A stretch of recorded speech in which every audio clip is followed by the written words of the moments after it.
Well, thank you very much indeed. Can I start by welcoming those who are online, who'll be watching this, vast in numbers that I know, in anticipation. So welcome to all of you. Secondly, also, I just want to explain, in introducing Kemi to everybody here and then hearing her speak, I just want to say, first of all, something about the Centre for Social Justice. I set up the Centre for Social Justice originally because I was profoundly worried about the nature of how we saw benefits, welfare, and not people. And so the problem for us, as I saw it, was that we dealt always with the final point when somebody needed support, but we very rarely actually dealt with the problems that existed that led them into that situation at all. So the human being was left behind, and the end result of that failure became a big problem for all of us in government. And so we set it up on the basis of really 5 principles that we wanted to deal with in all of this. One was to deal with failed education, people that have had a real problem, never got a proper education, and therefore are below the jobs market. Family dysfunction and difficulty, which is often rife in many communities, and that will ensure that the next generation may well end up repeating those same problems. So dealing with that, getting to the root cause. The other was really also worklessness and dependency as a result, which again we'll be hearing more about today. And the final ones that often get forgotten were debt and then addictions. So those are the 5, what we call the 5 pathways to poverty, and how you measure what you do lies in changing lives. And that is what the Centre for Social Justice is about. And I'm pleased today that Kemi is here to speak. I have to say that we have had politicians on all sides of the fence, that we've had Labour ministers here to speak and others, because what we deal with here is trying to solve the problems that ruin lives often before they have a chance to get going. Kemi, you're really, really welcome here. I'm really pleased that you've chosen to come to the Centre for Social Justice to talk about changing lives and saving lives, which is really what this is all about. And you will have a very good audience here, a lot of support, particularly amongst the media. Yeah. So I simply want to get you to this and say, welcome and over to you. Thank you very much. And I want to say that.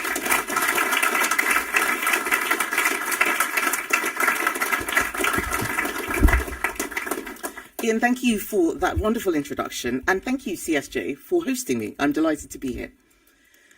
We are becoming a welfare state with an economy attached.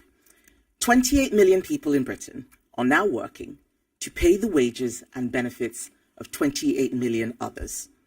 The rider is as big as the horse. This isn't just about welfare, it's about politics too. We have a Labour government beholden to their left-wing MPs who choose not to fix this problem, and a Reform Party that cannot. This is a ticking time bomb, and with the exception of the Conservatives, the political class don't see it or refuse to acknowledge it. In fact, a lot of them want to make it worse. If we don't solve this problem, our economy will collapse. 1 million young people are currently not in education, employment, or training. And we are on course to spend 1 in every £4 of income tax on sickness benefits alone. What began as a safety net for the most vulnerable has morphed into something completely different. The system is unsustainable, and this threatens all the good it was designed to do. Of course, the obvious question is, this is your system. How can you criticize what you've run for 14 years? It's a fair question. But the truth is, the problems in our welfare system now are not the ones we inherited. If you cast your mind back to 2010, we took over a benefit system that was a dysfunctional mess. Overlapping entitlements handed out by different parts of the state, it very often meant people were worse off in work. Unemployment was 8%.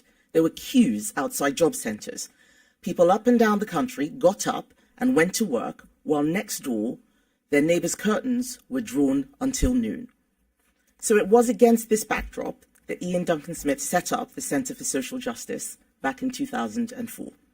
People in this room will remember Breakdown Britain, the forensic diagnosis of how welfare dependency was hollowing out families, communities, and lives. This hard work, done while we were in opposition, meant that when we took office, we could deliver the biggest reform of our welfare system in its history. Universal credit was a massively ambitious plan to simplify benefits. It made sure that work always paid. We brought the welfare bill down year after year and got people into work. 800 jobs were created for every day that we were in office, and that matters because work gives people purpose, stability, connection. It changes the lives of entire families. And when Conservatives left office, we had halved unemployment. Before COVID, we had the lowest number of workless households since records began. And this is important because a child that grows up in a workless household is likely to underachieve at school. Worklessness and dependency are passed down through families. The problem is that as we came out of the pandemic, we started to see a new phenomenon. We now live in a country where 1 in 4 people self-report as disabled. People are receiving disability benefits for having tennis elbow. I know some may disagree with me, but I do not believe that 1 in 4 of us can be considered disabled without the term losing all meaning. And in this new age of diagnoses and self-certification, our sickness benefit system cannot cope. And we are now spending more on sickness benefits than we do on defence. Conservatives brought in the household benefit cap to stop worklessness paying more than wages. But new research from the CSJ has found that under Labour, people receiving sickness benefits could now get £2,500 more a year than a minimum wage worker. This is not just fundamentally unfair, it is a fiscal disaster waiting to happen. It should have been clear to anyone seeing this that it isn't sustainable. But the reason Labour have failed so badly on this over the last month is that they didn't see these problems in opposition.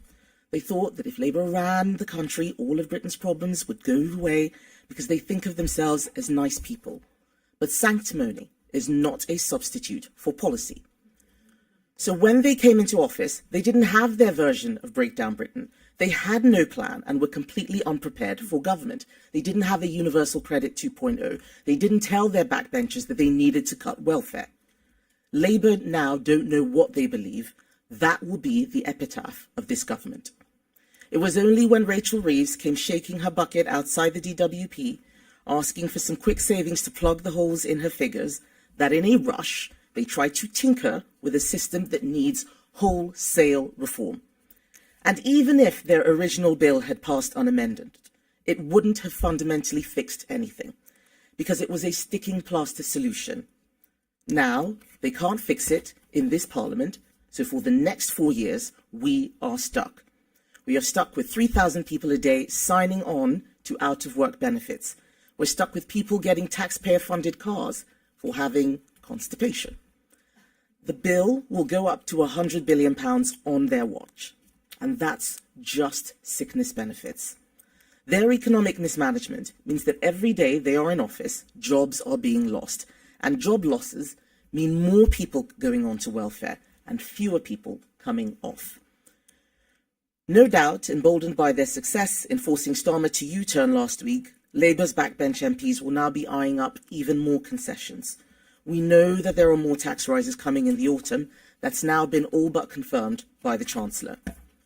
But what Labour haven't told you is that this doom loop that they have set up will mean taxes will have to keep going up. Wealth creators are fleeing the country. People have stopped hiring because of Labour's jobs tax. Fewer and fewer people will have to support more and more. That is the tax spiral. None of the other parties seem to acknowledge this. Last week, we saw left-wing Labour MPs, Lib Dems, SNP, Independents, Greens, and revealingly, Reform MPs all vote for higher welfare spending and an even more generous benefit system. Reform like to pose as a right-wing party, but they don't seem to understand that asking the taxpayer to fork out £100 billion a year on health and disability benefits isn't just completely unaffordable and unjustifiable, it's immoral. And the Prime Minister has already signalled that he's open to removing the two-child benefit cap. In fact, right at this moment, there are probably Labour MPs behind closed doors drawing up plans to force his hand. And they will find allies in reform. Nigel Farage is committed to remove the cap, and he is warning that he is not finished yet on benefits giveaways. Make no mistake, he is Jeremy Corbyn with a pint and a cigarette.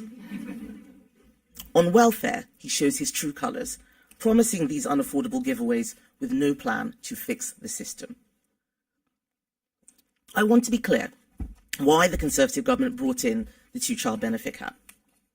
We brought it in because we believe that people on benefits should have to make the same decisions on having children as everyone else.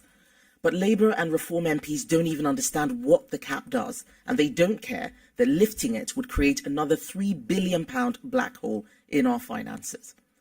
It's not that we don't want people to have big families. We do. But the way to achieve that is to make sure people can afford to have families because they are in good jobs, not by increasing the tax burden on working people.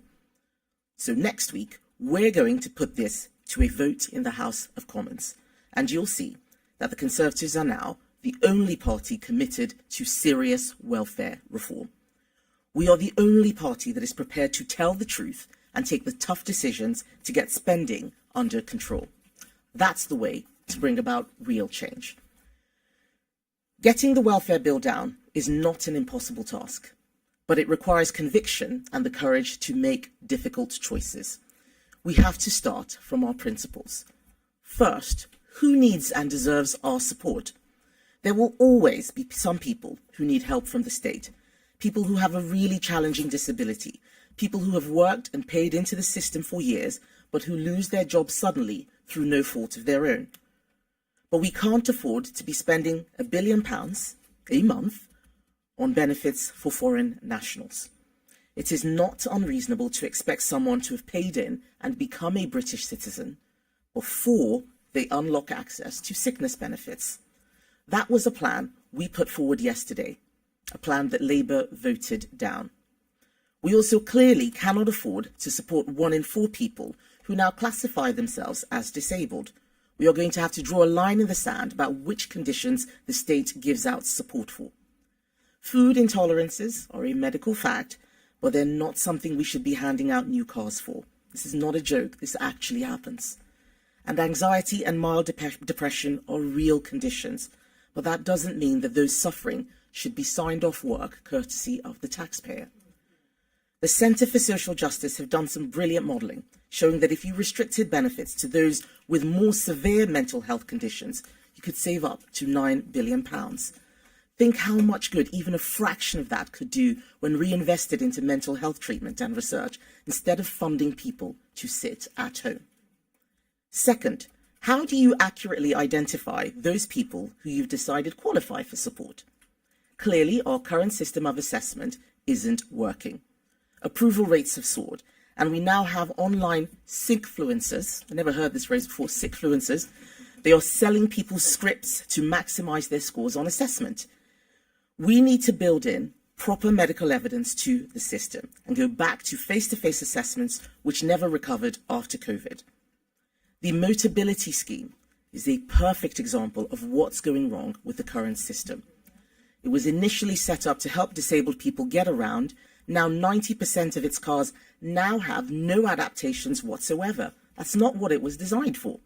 People are qualifying with conditions like drug misuse, ADHD, obesity. The assessment system surely can't have been designed with that intention, and we cannot allow it to continue for a moment longer. And third, we need to think about what support actually helps people, because at its best, a welfare system acts like a trampoline. It cushions your fall and it propels you back onto your feet. It should not act like a giant net that engulfs you and makes it almost impossible to climb out. Up and down the country, people with really challenging health conditions do extraordinary things. They go to work, they raise families, they set up businesses. So we need to ask, why are some people able to do that, but not others? What skills and support do they need? Giving someone, for example, 8 weeks of retraining and physiotherapy and getting them back into work is a better solution for everyone than allowing them to languish on benefits. And doing that before they fall out of the workforce is even better. We live in a totally different world from the one that we did 30 years ago. Even people who are housebound can now contribute and make use of their talent. We should be aiming for everybody to support themselves as far as they are able, while providing support for those who cannot. But to do this, we will have to win arguments.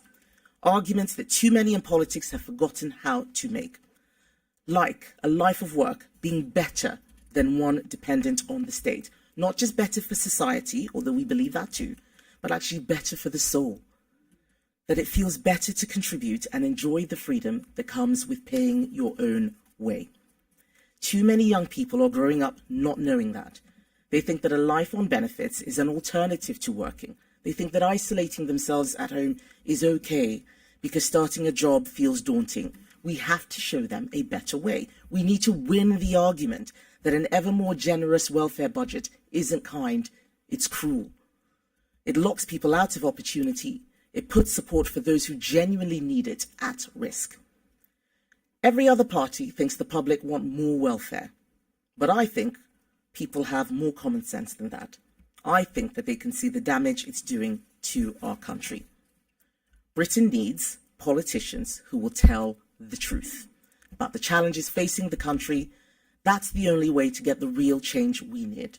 We need to win the argument that personal responsibility matters, that if you can support yourself, you should, that if you want a better phone or a new car or a bigger house, you need to earn that.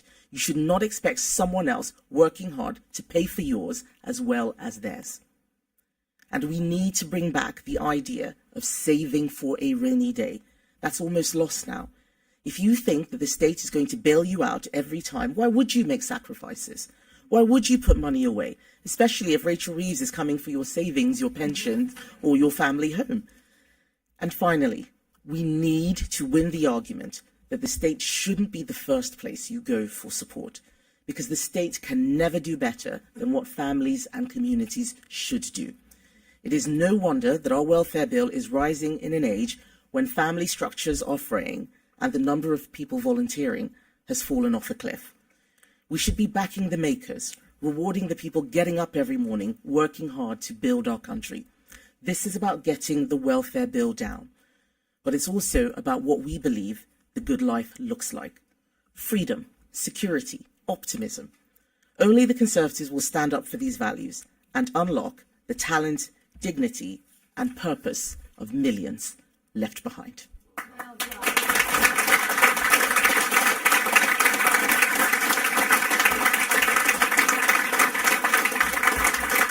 Thank you.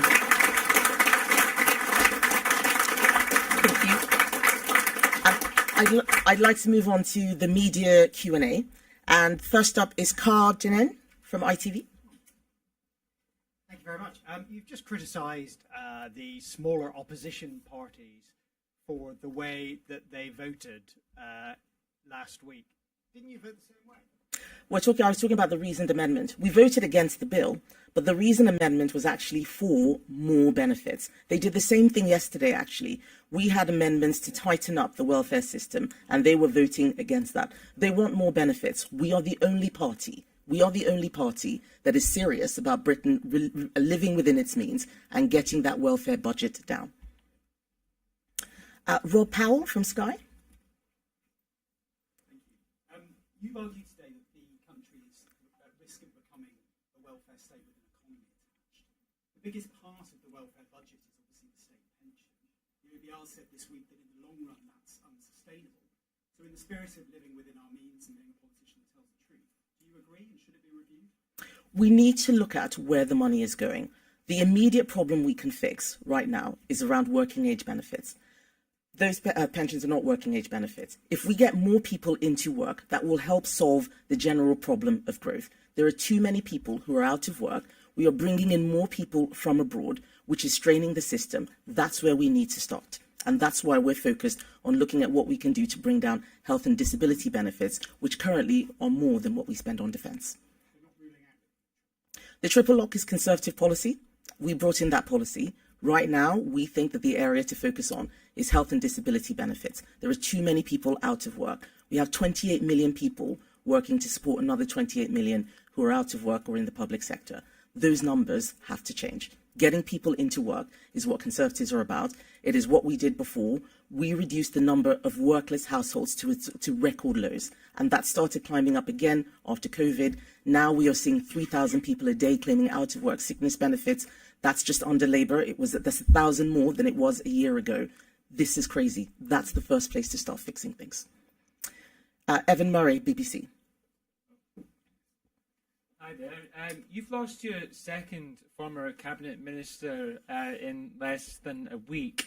What does that tell us about the direction of the Conservative Party under your leadership?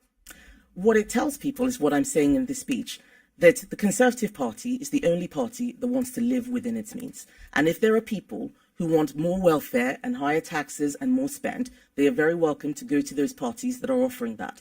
But we are the Conservative Party, and if there are people who are not Conservatives, people who have probably been holding us back for a long time, then they should go to other parties that fit in with their values. We are a party of living within our means.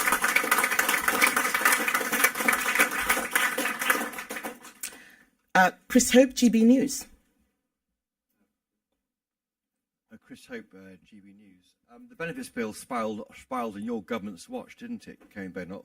Will you apologise for saying you got it wrong, as you have done on immigration? And just that question about Sir Jake Berry and David Jones jumping ship to reform UK, what has Nigel Farage got that you haven't? Right. So I knew you were going to ask that question, Chris. I thought that Evan had spiked you. But first of all, we brought the deficit down every year until the pandemic. The pandemic was not something the Conservatives did. That was a global problem. And I can tell you that if Labour or even Reform had been in charge during the pandemic, we would be in a much worse situation than we are now. So we brought that down. As I said, we brought the number of workless households down. Worklessness kills. It completely destroys life chances for children. That is something that only we fixed, and we will fix it again. We do not want to see this problem coming back. And on the point about David Jones, who actually, I remember you reporting that he joined in January. What's interesting, whether he defected in January, what's interesting is that they're having to restate the story again. What Nigel Farage has got that I haven't got is telling people whatever it is they want to hear. If people want the truth, they should come to the Conservatives. That's what I'm for. Chris Smith of The Times. Thank you. You talk about being unsustainable. 1 in 4 people class themselves disabled. You could also say, what 1 in 10 working age people are claiming sickness benefits. Where do you draw the line? What conditions shouldn't we be giving for? How many of those people actually should be qualifying under a reasonable system? And just on Sir Jake Berry, is it a worry for you that sort of ambitious people on the right think reform is the place to go if they want to get on? So on the benefits, we need to look at what the system was designed for and what we can afford. That's where we need to start from. Otherwise, we're going to bankrupt ourselves. And it does not make sense that tennis elbow gets you benefits, the constipation or acne gets you benefits. Let's start from there. And the big thing we can do is go back to in-person assessments. That's what changed during COVID. We had remote assessments, but that has allowed a lot of people to exploit the system. That's what those sickfluencers are doing, telling people what to say. You ring up, you tell them you're too anxious to get your assessment, and then you will immediately, without any medical evidence at all, get benefits. That's where we need to crack down on. If we can solve those problems first and get more people back into work, we're going to see outsized benefits from the tax take, from less burdens on the state. That's really where we need to start from. And on the point about people defecting, this is something which I say again and again, that there are a lot of people who come into politics just to play the game of politics, and they will follow polls and defect wherever they can, like they do in banana republics, to wherever they think that they can win. We have to do more than win. We have to be ready with a plan. This is what Labour got wrong. They had no plan. They were just focused on the election, and now they're in government and they're completely at sea. They cannot deliver anything. All of the people who are not interested in coming up with a proper policy plan and just want to jump ship are welcome to do so, because when the time comes at the next general election, the public are going to be looking for a serious, credible alternative. We are the only serious, credible alternative. And finally, I have Dan Martin from The Telegraph. Hi. Last week, Boris Johnson said that the way to deal with the threat from reform was to ignore them. You've been attacking Nigel Farage now, and you have been for a while, and it's not helping your polling. Do you think you should listen to him? Well, if you ask me a question about Nigel Farage, I will answer it. I'm not Keir Starmer, I answer questions. But I think if you want to take the advice, I think it's the media that needs to take Boris Johnson's advice. It's the media that spends most of its time talking about Nigel Farage. There is a lot of work that we're doing in Parliament. We have got Keir Starmer to U-turn on grooming gangs, on the winter fuel payment. We ran a very vigorous campaign. We are doing the work that the people elected us to do, making sure that they do not destroy this country. I'm the only person who is talking about how we bring the cost down. We are spending well above our means, and we've got to bring that back within our means. Thank you. I think that was the last question that I had, but I'm happy to talk afterwards. But thank you very much. Andy.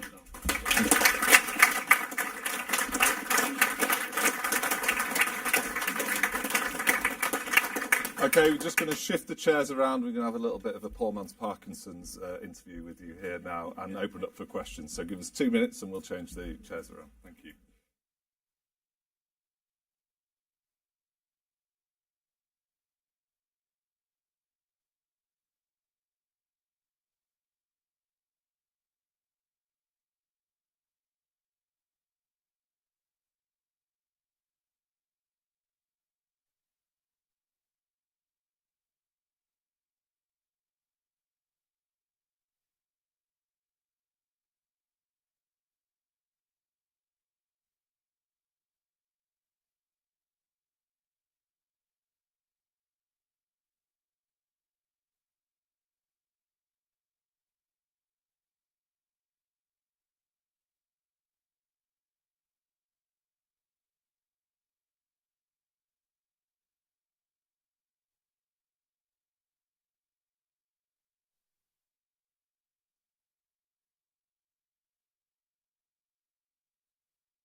Right, everyone, I think we're going to, after a short commercial break, we're going to crack on. I'm Andy Cook, Chief Executive here. We've got about 20 minutes so we can ask Kemi a few questions. There has been a lot of talk about constipation here, and it's red hot. Just a public service announcement, the toilets are just round there, so if anyone needs it. We won't need them, that's the thing. Kemi, thank you for today. It's so good to see you, and so good for someone taking the fight on this area. This week actually saw the passing of a Tory grandee, Norman Tebbit, who was actually Ian's predecessor in his seat. And Norman was obviously very famous for a lot of things, one of which where he said it's time for people to get on their bike when facing the last the employment crisis. Is this your get on the bike moment? And if so, do you see this as a cultural issue about worklessness and inactivity, or is it a systemic problem? I think, in a sense, yes, it is. Norman Tebbit was an amazing human being, but he was also somebody who just told it like it was. He said things. Yes, he said it like it is, and that cut through. What we were trying to say as Conservatives was that work is something that everyone should be in. It provides that stability, that purpose, that connection, and people should do all that they can to do so. It's personal responsibility, and that is a message that I want to that I want us to be very clear about now. It may not have been as clear as we wanted to in the past, but we've got to be very clear about that. And you asked if it's a cultural thing or something more systemic. I think that our economic and our cultural issues are intertwined. They can't be separated, and we've got to deal with both of them at the same time. If people are born into a household where no one has ever worked and they've never seen it before, then why would they think about working? That is a cultural issue. It's an attitude issue that society should not accept. And by that, I don't just mean the government. I mean all of society. Its neighbours, its schools, its families, the wider community, as well as government. That we need to make sure that we have that work ethic. People used to call it the Protestant work ethic, but that work ethic that you need to go out get a job, look after yourself and look after your family, that should be the default position. And it is only when you cannot do that that you are out of work, not because you choose not to or you don't want to. Very good, thank you. One more question from me, and then if people have their questions ready. I feel like I have to ask this question because yesterday I was referred to on a call as a middle-aged man. So I'm asking a question on behalf of the youth of today. There's a million people, not a million, a million young people out of work. You mentioned it in your speech, which is actually tragic for these families, for communities they operate, and a huge growth actually in young boys or young men post-pandemic as well. Do you remember your first job? I certainly remember mine in a Lynx factory in Leeds. What do you think is going wrong there? Why do you think there's such an issue in that way, and how do we solve that area? So, yes, my first job, as I'm sure many people in this room will know, was working at... Wasn't a toolmaker, was it? No, it was not a toolmaker. I was not a toolmaker. Yeah. No, I was flipping burgers. I tried everywhere else. I was 16, and I needed to work because I wasn't living with my family. I needed to work just to live. I applied everywhere, Argos, lots of shops, but only McDonald's would take me. But I'm very grateful for that experience. I learned a lot, and I met a lot of people who I probably would not have ever come into contact with. Much older people who are retired, just people from very different backgrounds. And that's one of the things that work does. It does connect you to people, across the community. But to your point about why is it that more people are going out of work, I think some of it is that cultural element. This belief that, well, maybe we don't need to work, everything's fine. It's one of the reasons why I worry about policies like a universal basic income, because it disconnects people from just accepting work as a default. I think that the cost of employment has really gone up. So the jobs tax, national insurance, employers' NI is creating a problem. Employers all over, I've been traveling all around the country doing town halls, they tell me that these changes have meant that it's the minimum wage workers and the youngest people who are suffering the most. Apprenticeships are disappearing.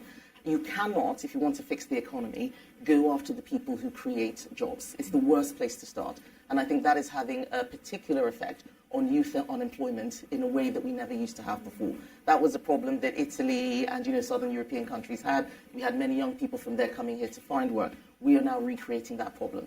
That needs to be fixed. And I think there are other subsidiary or secondary, I should say, problems.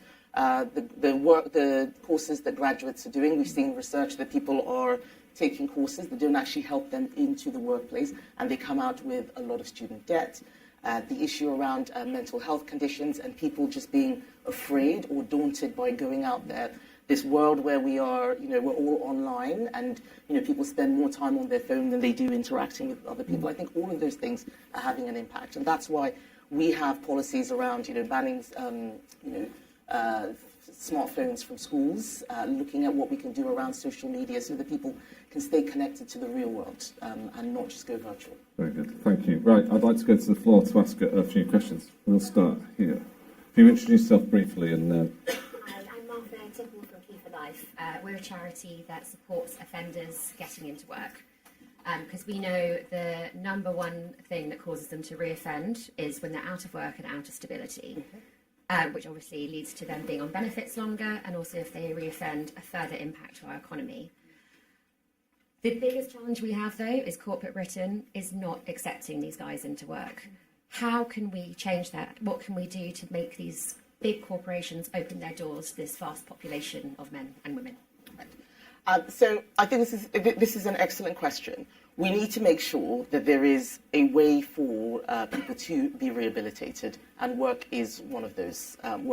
Things. And you look at the success that companies like Timson have had. We need more. We need more Timsons, but we also need to make sure that many of those people who are coming out of prison actually have the skills that workplaces require.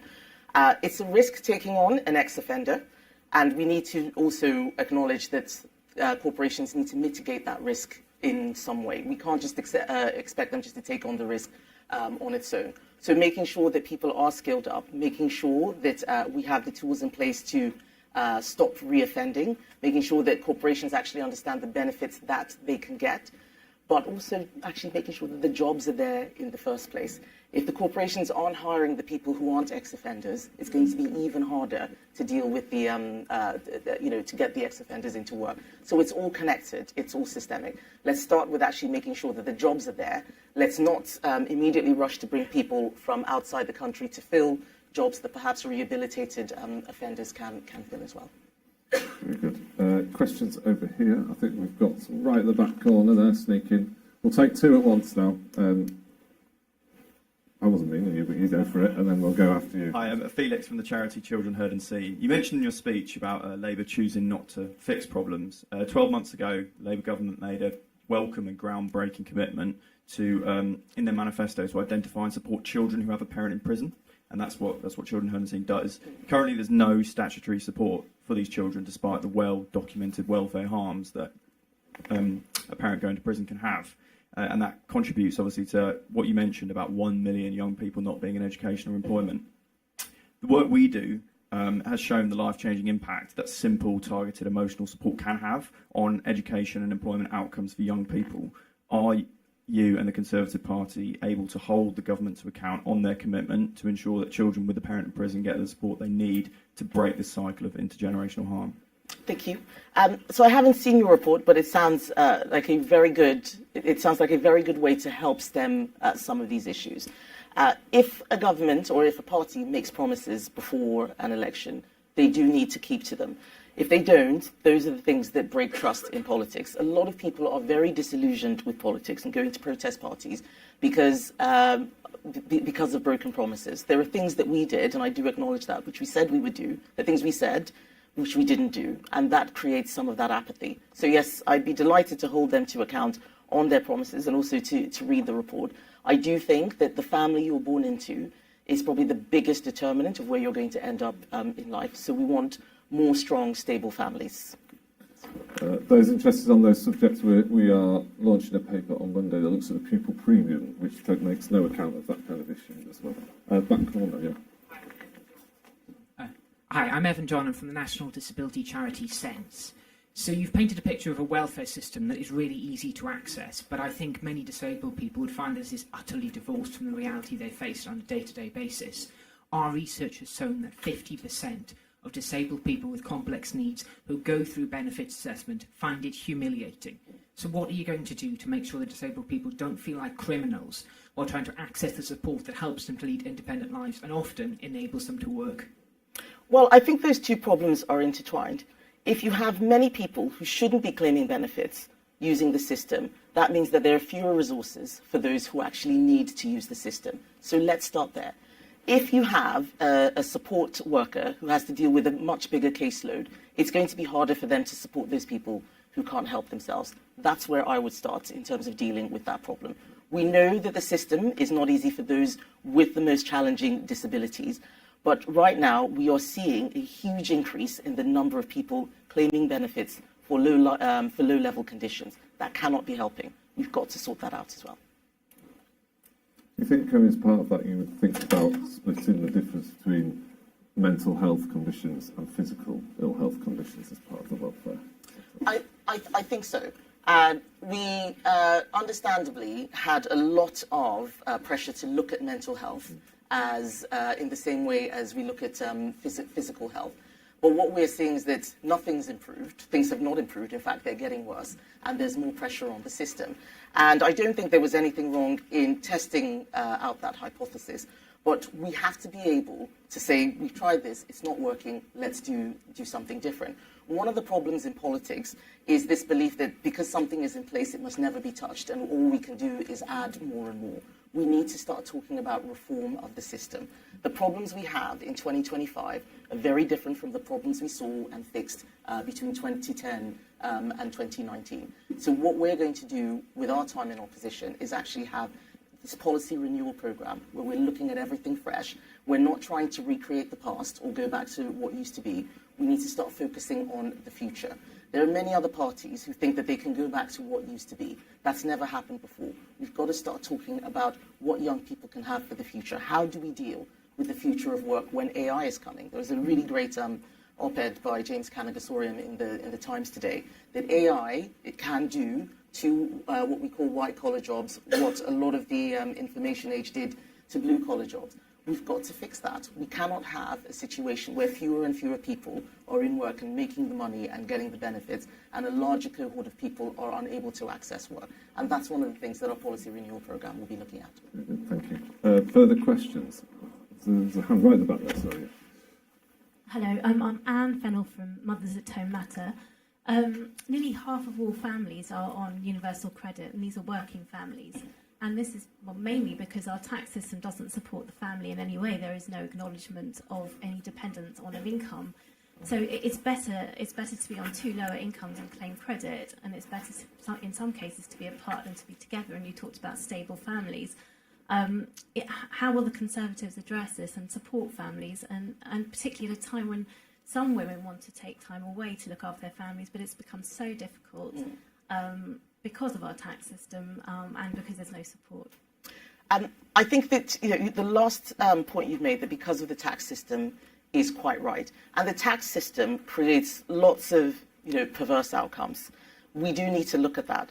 I think we've tried looking at policies to help people stay together, looking at marriage taxes, but they've never really made a huge impact in terms of solving this problem. And this is why I say it is both economic and cultural as well. Making sure that people go into relationships with the intention to stay there for long periods of time and not assuming that the state will fix whatever goes wrong will help. Making sure, for example, that childcare is not as ridiculously expensive as it is. Nursery fees are now about £24,000 a year. I was so grateful when my 5-year-old left nursery because I suddenly felt so much wealthier than I had been before.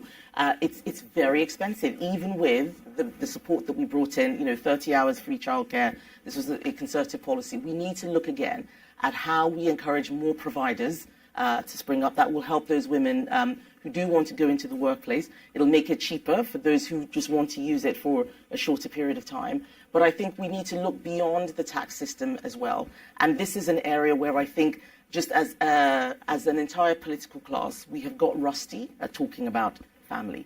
Everybody feels that they don't want to moralize, they don't want to be judgmental, we don't want to criticize lifestyles, we don't want to criticize people's personal choices, but we can see things that are going wrong. And we need to create a space for us to have honest conversations about how certain choices can leave people in much worse situations than if they had done something differently. And I think all of that has to be looked at in the round.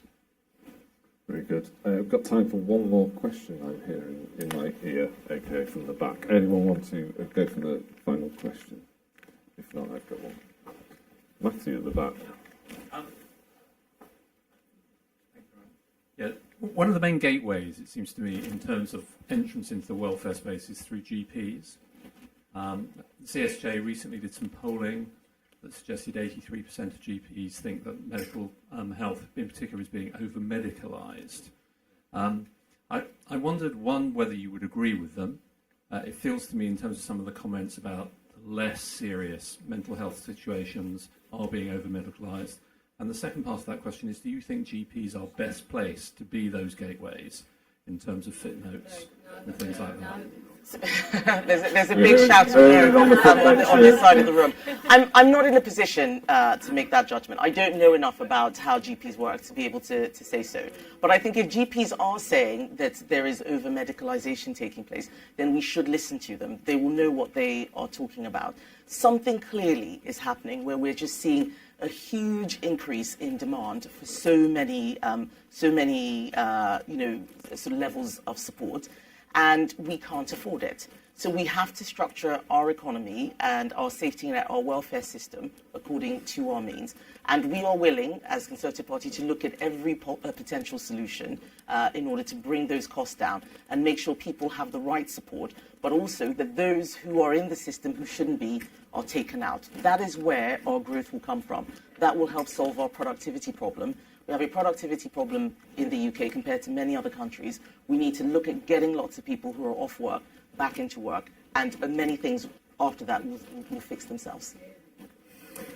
Well, thank you, Kemi. On behalf of everyone that's round the applause, thank you so much for being here.